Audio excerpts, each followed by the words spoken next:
Maligayang pagbabalik sa Rai Movie Recaps. Narito na naman po tayo para sa isa na namang magandang pelikula na pinamagatang Silent Night na napalabas noong 2023. Kaya't ano pa ang ating hinihintay? Sit back, enjoy and relax, love you. Nagsimula ang kwento kay Brian, isang lalaking natupok ng galit at determinasyon. Sa oras na iyon, tumatakbo siya sa mga lansangan, hinahabol ang isang grupo ng mga mapanganib na manggugulo na nananakot sa komunidad. Bagamat nananatiling hindi malinaw ang kanyang eksaktong motibo, ang kanyang matinding focus ay nagpapakita na ang pagtugis na ito ay malalim na personal. Gumagalaw si Brian nang may katumpakan ng isang tagapagpatupad ng batas, pinagmamasdan ang bawat galaw ng gang, naghihintay ng perpektong sandali para magwelga. Sa kabila ng pagiging walang armas, hindi nag-atubili si Brian. Nang makakita ng pagkakataon, kumuha siya ng metal bar at matapang na hinarap ang gang. Ang kanyang biglaang pag-atake ay nahuli sila ng bantay, ngunit ang mga mesa ay mabilis na lumiko at ang gang ay nagsimulang habulin siya sa halip. Mag-isa at mas marami, kailangang kumilos ng mabilis si Brian. Sa madaling salita, nakita niya ang isang forklift sa malapit at ginamit ito sa kanyang kalamangan, pinamamahalaan upang hindi paganahin ang ilang miyembro ng gang sa isang sasakyan. Kahit na ang ilan ay nasugatan, si Brian ay nananatiling hindi nasaktan. Gayunpaman, isang miyembro ng gang, armado ng baril, ang nakaligtas sa pag-atake, at napilitan si Brian sa isang malagim na sitwasyon. Harap-harapan ng isang miyembro ng gang na may makapal na tato at nananakot, ang buhay ni Brian ay tumatagal ng isang kalunos-lunos na twist. Sa isang segundo, nagpaputok ang miyembro ng gang at agad siyang tinamaan. Nasira ng bala ang kanyang vocal cord na nag-iiwan sa kanya na nahihirapang mabuhay. Dahil sa pinsala, hindi na makapagsalita si Brian at tila malungkot ang kanyang hinaharap. Nang makarating ang mapangwasak na balita sa asawa ni Brian, nalulungkot siya. Ang pag-iisip ng kanyang asawa ay hindi na makapagsalita sa natitirang bahagi ng kanyang buhay ay hindi mabata. Kahit na gumaling si Brian, ang kanyang boses, isang mahalagang bahagi ng kung sino siya, ay mawawala magpakailanman. Kinabukasan, nagkamalay si Brian. Nanghihina at nasa sakit, binisita siya ng isang misteryosong lalaki na nagngangalang Dennis Vassell. Si Dennis, isang miyembro ng isang anti-gang organization, ay nag-aalok kay Brian ng isang lifeline. Iniwan ang kanyang business card, umalis si Dennis habang nakakagulat ang paggaling ni Brian. Nagsisimulang maghilom ang kanyang mga sugat sa pambihirang bilis, halos parang may nakatagong puwersa na tumutulong sa kanya. Sa mahirap na panahong ito, nakatuon si Brian sa pagbawi ng kanyang lakas. Ang pakikipag-usap ay halos imposible, at kahit na ang paglalakad ay parang isang mahirap na labanan. Inihahambing niya ang kanyang sarili sa isang bagong silang. Natututo kami ng mga pinakasimpleng gawain. Sa huli, ang pagkabigo at kawalan ng pag-asa ay mabigat sa kanya habang siya ay nagpupumilit na tanggapin ang kanyang bagong katotohanan. Sa panahon ng kanyang paggaling, tumanggi si Brian na gumamit ng artificial vocal cords, kahit na matutulungan siya nitong magsalita muli. Nang maglaon, pinayagan ng mga doktor ang kanyang asawa na iuwi siya, bagaman malayo pa siya sa ganap na paggaling. Iginiit ni Brian na magpahinga sa ginhawa ng kanyang sariling bahay, ngunit ang makasama ang kanyang asawa na walang kakayahang makipag-usap ay napakahirap.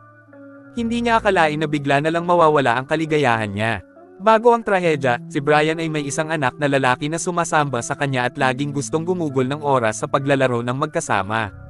Sa una, ang pag-uwi sa bahay ay maaaring tila isang pagbabalik sa mas masasayang araw, ngunit ang mga iyon ay malayong alaala na lamang ngayon. Ang bahay ay napuno ng kalungkutan at hindi masabi na mga emosyon. Minsan nang nangako si Brian sa kanyang anak na magpapalitan sila ng mga regalo sa Pasko at ipagdiriwang ang mga holiday bilang isang pamilya. Pero ngayon, hindi na matutupad ang mga pangakong iyon. Noong nakaraan, nagtrabaho si Brian ng mga kakaibang trabaho upang suportahan ang kanyang pamilya. Ngayon ay gumuho ang kanyang mundo. Ang kanyang anak ay naging biktima ng ligaw na bala na pinaputok noong isang gang fight. Ang mapangwasak na balita ay nagpilit kay Brian na ibalik ang sakit ng kakilakilabot na sandaling iyon. Sinusubukan niyang sumulong, ngunit ang bigat ng kanyang pagkawala ay humila sa kanya pabalik sa kadiliman. Ang kanyang asawa, kahit na labis na nagdadalamati sa kanyang sarili, ay ginawa ang lahat upang suportahan siya sa hindi mabata na kalungkutan na ito. Lumipas ang mga araw at walang choice si Brian kundi ang umasa sa mga nakasulat na mensahe para makipag-usap. Kung wala ang kanyang boses, imposibleng kumita ng kabuhayan tulad ng dati. Kinailangan ng kanyang asawa na umakyat, inaako ang pinansyal na pasanin para sa kanilang pamilya. Habang nasa bahay, hindi nakaligtas sa kalungkutan si Brian. Ang kanyang pag-iisip ay patuloy na bumalik sa kanyang yumaong anak. Ang pagpasok sa silid ng kanyang anak ang pinakamahirap. Napuno ito ng mga alaala. At minsan naiisip ni Brian na naroon pa rin ang kanyang anak, nakangiti at naghihintay na maglaro. Ang sakit ay labis para sa isang ama na minahal ng husto ang kanyang anak at hindi karapat-dapat sa hindi maisip na kalungkutan. Sa paglipas ng panahon, muling naglalaro sa isipan ni Brian ang mga pangyayari hanggang sa pagkamatay ng kanyang anak. Naalala niyang suot niya ang parehong damit na suot niya sa simula ng kwento, napagtanto na ang insidente ang nagpakilos sa lahat. Sa isang marahas na labanan ng gang, isang ligaw na bala ang tumama sa kanyang anak. Ibibigay sana ni Brian ang lahat para protektahan siya, ngunit may ibang plano ang tadhana. Ang imahe ng kanyang anak na nakahandusay na walang malay ay nagmumulto sa kanya, habang ang miyembro ng gang na responsable ay hindi nagpakita ng pagsisisi sa pagkitil sa buhay ng isang inosenteng bata. Lalong nahirapan ang sakit ng mapagtanto ni Brian na habang hinahabol niya ang gangster ay pilit din niyang hinuhuli ang lobo ng kanyang anak na lumutang. Nakakadurog ng puso ang alaala ng sandaling iyon. Tila, sa simula ng kwento, ang galit na sprint ni Brian ay hinimok ng pagnanais para sa hustisya.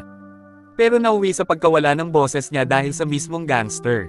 Ngayon, hindi na handang manatiling walang magawa si Brian. Desidido siyang kumilos, at ang kanyang plano ay kasama ang bisikleta ng kanyang anak. Ang kalungkutan ni Brian ay napalitan ng determinasyon. Nais niyang makaganti sa pagkamatay ng kanyang anak. At ang kanyang asawa, bagaman nag-aalala, ay sinuportahan ang kanyang determinasyon. Naalala niya ang business card na natanggap niya mula kay Dennis, isang misteryosong lalaki na maaaring makatulong. Dahil sa curiosity, nagpa siya si Brian na bisitahin ang address na nasa card. Nang maglaon, nagpunta si Brian sa istasyon ng pulisya ng mag-isa, kung saan ginamit niya ang kanyang oras upang kunan ng larawan ng bawat gangster na naroroon. Bawat isa sa kanila ay malapit ng maging target sa kanyang misyon. Kabilang sa mga ito ang isang kalbong lalaki na may mga tato na nakatikip sa kanyang katawan, ang kinatatakutang pinuno ng gang na responsable sa pagkamatay ng kanyang anak. Sa madaling salita, dumating si Dennis sa wakas, ngunit noong panahong iyon, napagpasyahan na ni Brian na hindi niya kailangan ng tulong ng sinuman. Ang makita pa, lang niya nang malapitan ng mga gangster ay nagkaroon na siya ng sense of purpose. Pagbalik sa bahay, itinakda ni Brian ang kanyang isip sa kanyang pangwakas na layunin, na harapin ang bawat isa sa kanila. Pinili niya ang ika-24 ng Desyembre bilang petsa ng kanyang paghihiganti.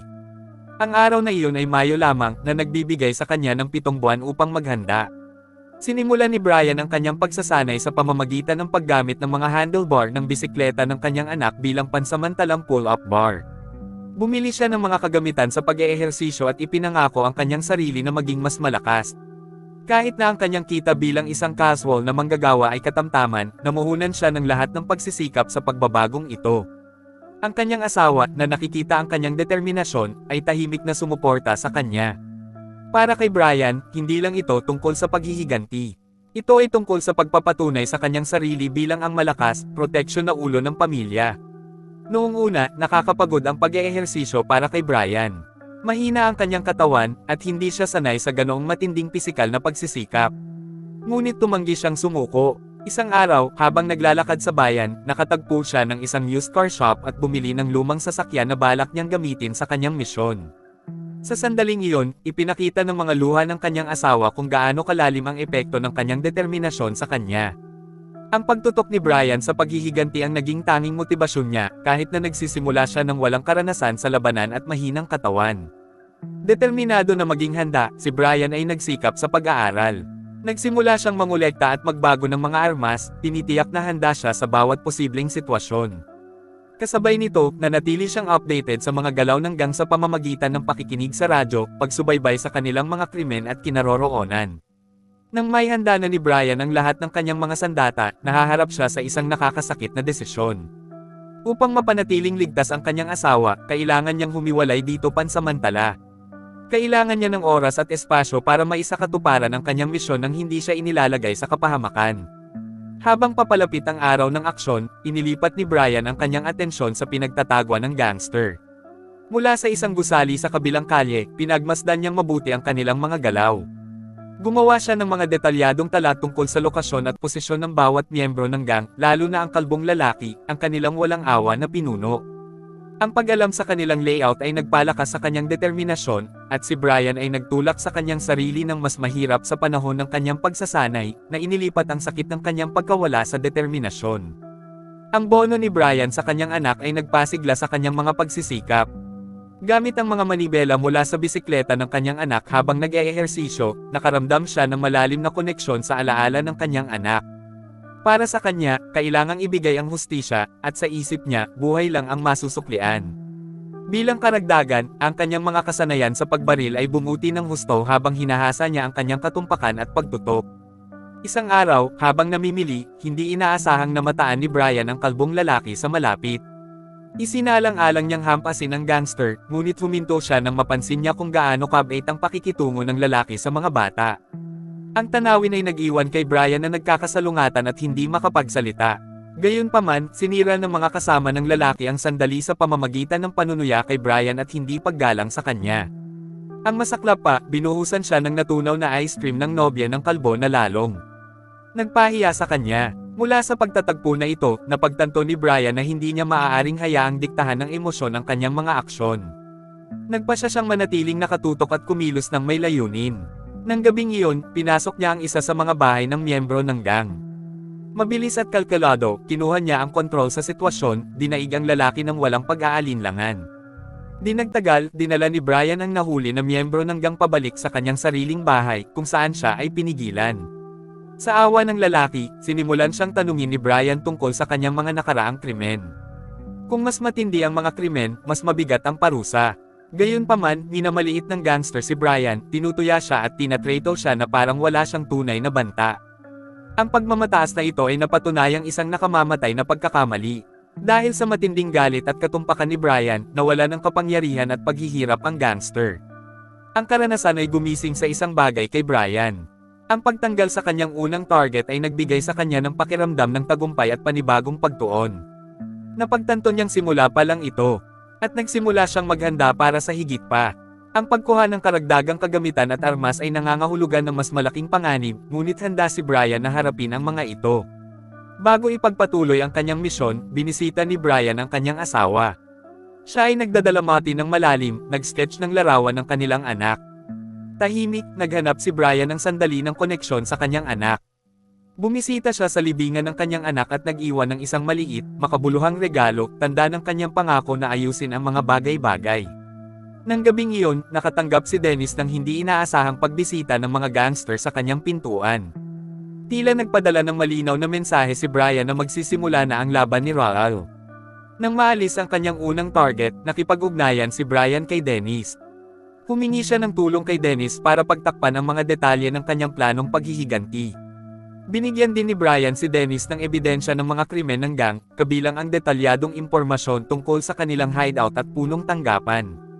Nang maglaon, nagmamaneho si Brian sa mga lansangan ng lungsod sakay ng kanyang binili na kotse. Habang dumadaan siya sa isang buhay na bar, napansin niya ang ilang miyembro ng gang na walang ingat na umaasal, nakakakuha ng atensyon sa kanilang maingay at magulong kilos. Noong una, gumanap si Brian bilang isang mahiyain na nagmamasid, na sama-sama sa eksena. Ngunit lumaki ang mga bagay nang sinasadya niyang mabangga ang mga miyembro ng gang na nag-udyok sa kanila. Sa isang kisap mata, pinakawalan ni Brian ang kanyang galit, ibinaba ang bawat isa sa kanila ng tumpak.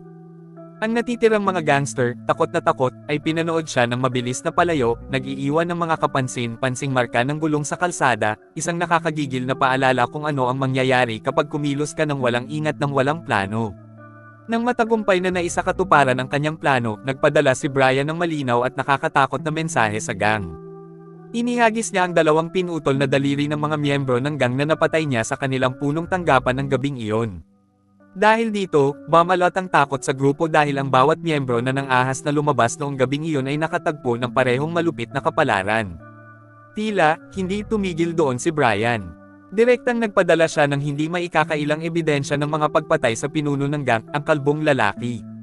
Galit na galit ang pinuno ng gang. Agad siyang nag-alok ng 5,000 na pabuya sa sinumang makapagdala ng ulo ni Brian. Sa kabila ng pagbabanta, nanatiling hindi nabigla si Brian. Sa halip, na magtago, tinuya niya ang mga ito sa pamamagitan ng pagmamaneho ng kanyang sasakyan ng walang ingat malapit sa kanilang hideout. Ang kanyang katapangan ay nabigla sa mga gangster na nagpupumilit na maunawaan kung paanong ang lalaking nasugatan at hindi makapagsalita ay maaaring maging isang walang humpay na puwersa. Lalong tumindi ang aksyon ng harapin ni Brian hanggang sa mga lansangan. Isa-isa niyang inalis ang mga ito. Ano man ang mga sasakyan na ginamit nila upang lapitan siya, kung sila ay dumating sa mga kotse o sa mga motorsiklo, walang maaaring makatakas sa kalkuladong strike ni Brian. Sa pagtatapos ng kaguluhan, isang motorsiklo na lang ang natitira, at mabilis din itong natapos dahil sa kawalan ng koordinasyon ng gang. Napagtanto ng kanilang kabiguan na mahuli si Brian, inutusan ng kalbong leader ang kanyang natitirang mga miyembro ng gang na palakasin ang kanilang punong tanggapan. Si Brian, gayunpaman, ay hindi handang umatras. Bagamat handa na siya para sa higit pa, nagpasya siyang huminto sa malapit, hindi dahil sa takot o pagod, kundi para lang palitan ang kanyang leather jacket para sa isang sariwang hitsura. Gamit ang isa sa mga miyembro ng gang na motorsiklo bilang isang disguise, si Brian ay gumawa ng isang bagong plano. Gagamitin niya ang nakaw na bike para makalusot sa kanilang grupo. At pagkatapos ay sirain ito bilang bahagi ng kanyang diskarte. Nang dumating ang dalawang gangster, mabilis silang inilabas ni Brian bago pa sila makapag-react. Hindi siya tumigil doon. Ang bawat miyembro ng gang na nagbabantay sa gusali ay inalis ng may katumpakan at bilis.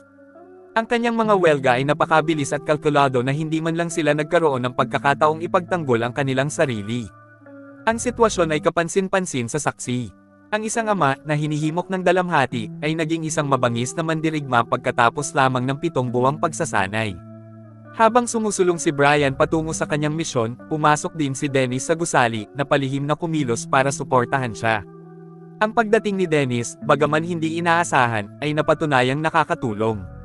Lalong nag-alab ang determinasyon ni Brian sa bawat gangster na nakasalubong niya. Ang kanyang pasya ay hindi natitinag, at ang kanyang mga aksyon ay naging mas walang humpay. Sa bandang huli, nag-cross ang landas nila ni Dennis, ngunit nang magsanib puwersa sila ay isang biglaang putok ng baril ang pinaputok ng nobya ng kalbo. Noong una, nagdadalawang isip si Brian na makipag-ugnayan, ngunit habang lumalala ang sitwasyon, napilitan siyang kumilos ng desidido. Walang puwang para sa pag-aalinlangan o awa.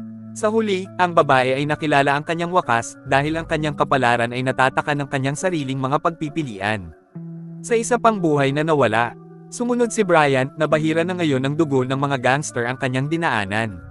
Sa pag-abot sa kasukdulan ng kanyang paglalakbay, gumawa si Brian ng isang matalinong pagkilos.